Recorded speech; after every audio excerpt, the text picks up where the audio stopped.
Ever stared at your biggest goal and thought, there's just no way I can pull that off? Because I know I have, and I used to chalk it up to a lack of talent or just bad luck. Honestly, most people have that moment. But what struck me about Kyle Austin Young's book is his argument that it's not really about talent or luck, it's about how many real attempts you're willing to make. He kind of flips the whole narrative on its head. Exactly.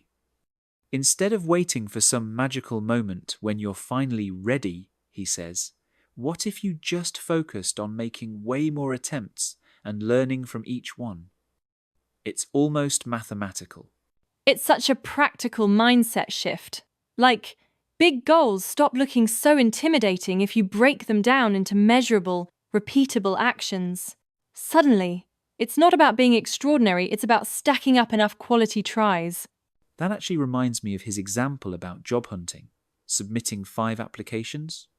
That's a shot in the dark.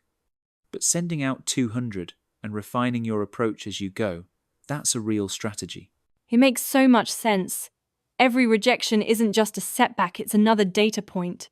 The more you put yourself out there, the more you learn, and the less personal failure feels. It's just part of the process. I think a lot of us quit after those first few disappointments. But Jung's perspective almost makes you expect failure along the way, because he sees it as a sign you're in the game, not a reason to stop. Right. And it actually takes the pressure off. If it's all about volume, you don't have to obsess over making every single try perfect. You just have to keep moving and improving a little with each round.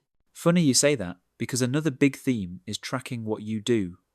Jung's all about turning vague feelings like, I'm not getting anywhere, into actual numbers that tell you if you're improving. What surprised me most is how honest numbers can be.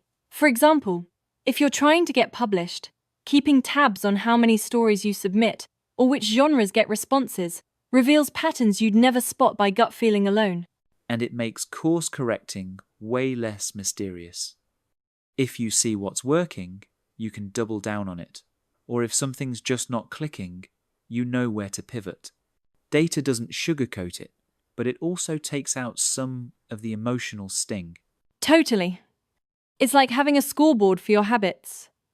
Even tiny improvements, tracked over time, start to add up, and suddenly, you can see your odds changing, not just hope for it. Speaking of tiny improvements, Jung makes a huge deal about those 1% tweaks.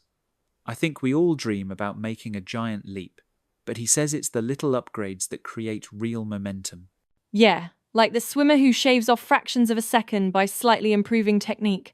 Over a season, those tiny changes add up to massive gains.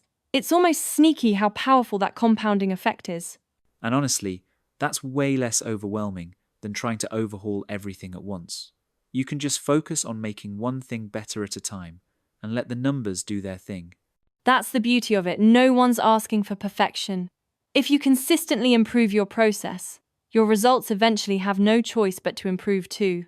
After all that, it almost feels like Jung's biggest message is about systems. He says, success isn't this one-off event.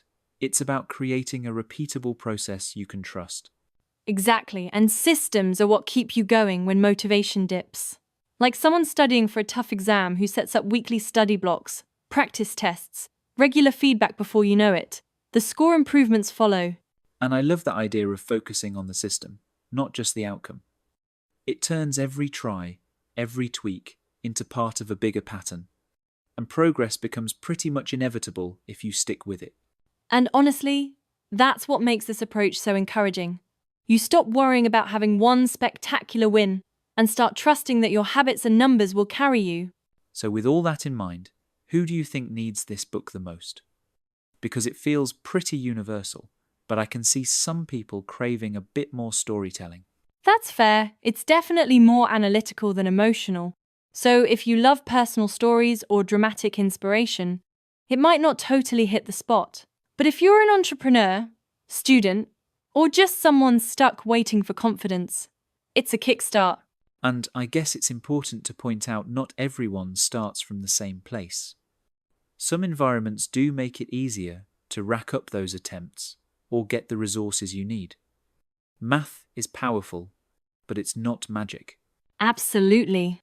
But the core idea feels empowering. It gives you back some control, even if you're not starting with all the advantages. If you want a framework that makes success feel practical and doable, this book delivers.